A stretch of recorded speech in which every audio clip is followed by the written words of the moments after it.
সকাল সকাল পার্সেল নিয়ে বসে পড়েছি। হে এভরিওয়ান, আমি সোমা কলকাতা থেকে।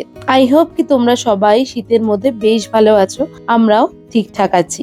সকাল বেলায় চলে এসছে দুটো পার্সেল দেখাচ্ছি তোমাদের, যেটা ওপেন করা হয়নি, আরেকটা পার্সেল ওপেন হয়ে গেছে। ফার্স্টেরটা এসছে দেখো নাইকা থেকে। বেসিক্যালি আমি কিন্তু ড্রেস মেটেরিয়াল সেভাবে কোনো অনলাইন পারচেস করি না, তবুও এবার কিন্তু আমি বেশ কয়েকটা জিনিস অর্ডার করেছিলাম পুকু আর বৃষ্টির জন্য, যেগুলো খুবই ভালো এসছে। তো দেখতেই পাচ্ছ এই রেড কালারের পোলকা ডটস এর একটা ড্রেস। না, এটা আমার ড্রেস না, এটা কিন্তু বৃষ্টির জন্য এসছে।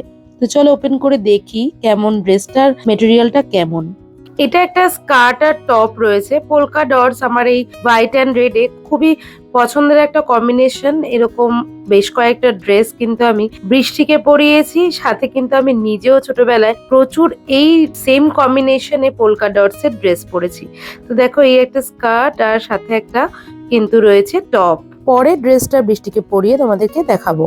চলো এবার দেখাই নেক্সট যেটা এসছে। নেক্সট এসছে এই টি শার্টটা, যেটা আমি পুকুর জন্য নিয়েছি, যেটা আমি পুজোর সময় ভুল করে চলে এসেছিল রং সাইজ। তো আফটার পুজো প্রায় 3-4 মাস পরে কিন্তু পুকুর সাইজটা অ্যাভেলেবেল ছিল। তো এটা একটা অ্যালেন সোলির টি শার্ট রয়েছে, এটা খুবই কিউট দেখতে, আর পুকুকে পরেও কিন্তু বেশ ভালো লাগছে। দেখা একটু, উফ, এরকম বাচ্চা বাচ্চা প্রিন্ট দেখতেও ভালো লাগে। এটা একটা অরেঞ্জ কালার ছিল, দেখি ঘোর ঘোর ঘোর। তো যাই হোক, যে দিনটা আমি এই ব্লগটা করেছি, দিনটা ছিল কিন্তু 20th জানুয়ারি, মানে 22শে জানুয়ারি আমাদের রাম মন্দির উদ্বোধন হয়েছে, তার ঠিক দুদিন আগে। তো আমরা বেরিয়ে পড়েছিলাম দমদমের উদ্দেশ্যে। জেনারেলি আমরা এই রোডটা দিয়ে দমদমে যাতায়াত করি না, কিন্তু আমাদের রহরা সুইটস থেকে মিষ্টি নেওয়ার ছিল, তো সেজন্য স্টেশন রোড দিয়ে যেতে গিয়ে দেখলাম এরকম রাম লক্ষ্মণ সীতার মূর্তি তৈরি হয়েছে, দারুণ লাগছিল। রাস্তায় আস্তে আস্তে দেখলাম প্রচুর জায়গায় লাইটিং, খুব সুন্দর লাগছিল। তারপরে পৌঁছে গেলাম দমদমে, আর আজকে চলে এসেছি কিন্তু আমার বেস্ট ফ্রেন্ড যাই বলো না কেন, তিতাস আমার কাছে অনেকটা কিছু। এসেছি আজকে তিতাসের মাস্তুতো দিদি কৃষ্ণাদির বাড়িতে। অনেক দিন ধরেই কিন্তু এই দিদির বাড়িতে আসবো করে আসা হয় না, মানে অনেক দিন নয়, অনেকগুলো বছর। তো যাই হোক, আজকে আসতে পেরেছি। অ্যাকচুয়ালি মাসিকেই দেখতে এসেছিলাম, তো সেখানে আর আমি ভিডিও করিনি। মাসি থাকে কিন্তু এই দিদির ঠিক পাশের ফ্ল্যাটেই। তো মাসি অসুস্থ, সেজন্য ভিডিও করতে আমার ঠিক ভালোও লাগেনি। তো এই হলো ওদের বাড়িটা, খুবই সুন্দর সাজানো গোছানো বাড়ি। দমদম এরিয়াতে কিন্তু সেভাবে নিজস্ব বাড়ি খুব কম মানুষেরই আছে। পুরো দমদম এরিয়াটাই কিন্তু ফ্ল্যাটই ফ্ল্যাট, তো বাড়ি নিজস্ব দেখাই যায় না। তো কোনো বাড়িতে এলে সত্যিই ভালো লাগে।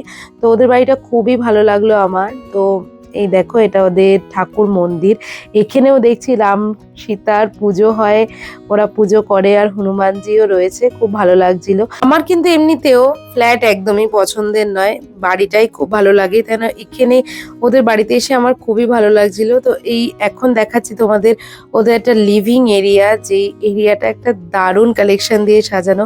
ইউনিক কালেকশন তো বলতেই হয়, কারণ বিভিন্ন গানের টেপ রেকর্ডার থেকে শুরু করে সিডি প্লেয়ার, ক্যাসেটস, পুরোনো দিনের সাউন্ড রেকর্ডার থেকে শুরু করে অনেক কিছু কালেকশন, আমি সবকিছু নামও জানি না। প্রায় 7 থেকে 10 হাজার মতন কালেকশনই হবে ক্যাসেটস আর সিডির, যেটা তিতাসের জামাইবাবুর এটা একটা হবি। তো আমার তো বেশ ভালো লাগলো। তো এখানে কিন্তু পুকু, বৃষ্টি, তিস্তা সবাই মিলে ভীষণ এনজয় করছিল।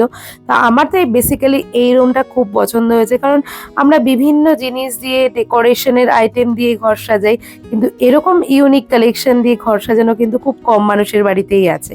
আমি প্রথমে বুঝতেই পারিনি এটা কি দিয়ে সাজানো, আমি ভাবছিলাম বোধহয় এটা লাইব্রেরি রুম করেছে, এতটাই সুন্দর। তো এটা ছোটখাটো লাইব্রেরি রুমই বলা যায়, যেটা হচ্ছে সমস্ত সংস যেগুলো রেকর্ড প্লেয়ার হয় সেই সব দিয়ে সাজানো। এই যে বড় বড় দেখছো ফাইলের মতন, যেগুলো বড় বড় রেকর্ড প্লেয়ার হয়, সেগুলোর সমস্ত রাখা রয়েছে, পুরোনো ক্যাসেট থেকে শুরু করে সবকিছু। এই হলো সঞ্জয় দা, কৃষ্ণা দি। লাস্ট 31 ডিসেম্বরেও কিন্তু ওদের সাথে আমাদের ঘুরতে যাওয়ারও কথা ছিল। টিকিটও কাটা কনফার্ম, সবকিছুই হয়ে গেছিল, বাট আমাদের যাওয়া হলো না। কোনো একটা ইনসিডেন্টের জন্য, তোমরা জানো সেই ইনসিডেন্টটা কি। তো যাই হোক, আমরা আবারও প্ল্যান করছি কোথায় যাওয়া যায় একসাথে। তো চলো, রুমটা যখন দেখালাম, দেখাই তোমাদের এই রেকর্ড প্লেয়ারটা। দেখতেই পাচ্ছ তোমরা কত সুন্দর আর খুবই যত্নে রাখা হয়, দেখেই কিন্তু বোঝা যাচ্ছে। শুধু যে এখানেই রয়েছে এই সমস্ত কালেকশন তা কিন্তু নয়, পুরো বাড়িতেই কিন্তু ছড়িয়ে ছিটিয়ে রয়েছে সঞ্জয় দার এই ইউনিক কালেকশন। তারপরে চলে গেছিলাম সঞ্জয় দার বেকারিতে। তো বেকারির এই একটাই তোমাদের জায়গা দেখাচ্ছি, যেহেতু সেদিনকে অফ ডে ছিল, সবটা দেখাতে পারলাম না। দারুণ লাগছিল কিন্তু এই বিস্কিট সাজানো রুমটা। তো এখান থেকে কিছু বিস্কিটসও কিন্তু আমাকে দিয়ে দিয়েছে সঞ্জয় দা, খুবই টেস্টি ছিল। তারপরে চলে এসেছিলাম ওদের আরেকটা অফিসে, যেই অফিসটা ওদের একটা ট্যুর অ্যান্ড ট্রাভেলস এর অফিস। দেখতেই পাচ্ছ ক্যাটালগ দেখাচ্ছি, তোমরাও কিন্তু যোগাযোগ করে যে কোনো ডেস্টিনেশনের জন্য বুক করতে পারো এই ট্রাভেল থেকে, দেবলোক ট্যুর অ্যান্ড ট্রাভেলস। তো এখান থেকে তোমরা ন্যাশনাল ইন্টারন্যাশনাল দুটো ওয়েতেই কিন্তু ট্যুর অ্যান্ড ট্রাভেলস এর প্ল্যান করতে পারো। কন্ট্যাক্ট ডিটেলস আমি তোমাদের ডেসক্রিপশনে দিয়ে দেবো। আর এখানে এসে দেখা হয়ে গেল আমার দিদির অনেক পুরনো বন্ধু বিনোদ দার সাথে। তো বিনোদ দাও কিন্তু সঞ্জয় দার কমন ফ্রেন্ড। তো অনেক বছর বাদে দেখা হলো, আমি ঠিক চিনতেই পারিনি। তারপরে চলে গেছিলাম আমরা মন্দিরাদের বাড়িতে। মন্দিরাদের বাড়িতে আজকে ছিল আমাদের কিন্তু একটা গেট টুগেদার, আর আজকে একটা স্পেশাল ডিনারও কিন্তু আমরা করব। স্পেশাল ডিনারটা তোমাদের দেখাচ্ছি, তো দেখাই।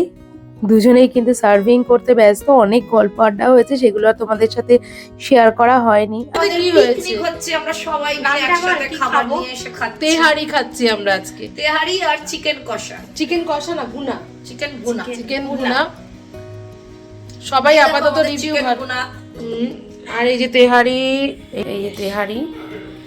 আসলে আমরা যখনই এক জায়গায় আড্ডা মারি কিংবা গেট টুগেদার করি, ভিডিও করার মতন স্কোপ পাই না, কারণ গল্প করতে করতে কখন যে সময় কেটে যায় সেটাই বুঝতে পারি না। তো যাই হোক, স্পেশাল তেহারি আনা হয়েছিল।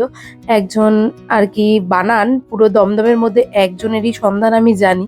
কলকাতায় আর কে কোথায় তেহারি অর্ডার করলে বানিয়ে দেয়, বা চিকেন ভুনা, বাংলাদেশি যে কোনো আইটেম, সেটা আমার জানা নেই। তোমাদের যদি জানা থাকে অবশ্যই কিন্তু কমেন্ট করে আমাকে জানিও। তো তেহারিটা খারাপ হয়েছিল না, বেশ ভালো হয়েছিল। তবে বেশি ভালো হয়েছিল কিন্তু চিকেন ভুনাটা। চিকেন ভুনাটা আমি তোমাদের আলাদা করে আর দেখাতে পারিনি। তো বাচ্চারা এরকম মাঝে মাঝে একটু গেট টুগেদার করলে আমাদের সাথে সাথে কিন্তু ওরাও বেশ ভালো এনজয় করে। আর খাওয়া দাওয়া তো আমার ছেলে মেয়ে খুব ভালোবাসে, সাথে তিন্নি আর তিস্তাও খুবই এনজয় করে এই ব্যাপারগুলোকে। আমরা এখন সব সময় বাইরে বেরোতে পারি না ঠিকই, তবে এইভাবেই কিন্তু আমরা মজা করি, আনন্দ করে সময় কাটাই। তো অনেকদিনই আমরা তিনজন মিলে একসাথে কোথাও ঘুরতে যাইনি, সেরকমই কিছু প্ল্যানও চলছে। তো এইভাবেই কেটে গেছে কিন্তু আমাদের ইভিনিংটা খুব সুন্দরভাবে। তো ব্লগটা কিন্তু আমি এখানেই এন্ড করছি, আবার দেখা হবে নেক্সট কোনো ব্লগে। তোমাদের কেমন লাগলো আজকের ব্লগটা অবশ্যই কিন্তু কমেন্ট করে জানিও। ভালো লাগলে একটা লাইক করো।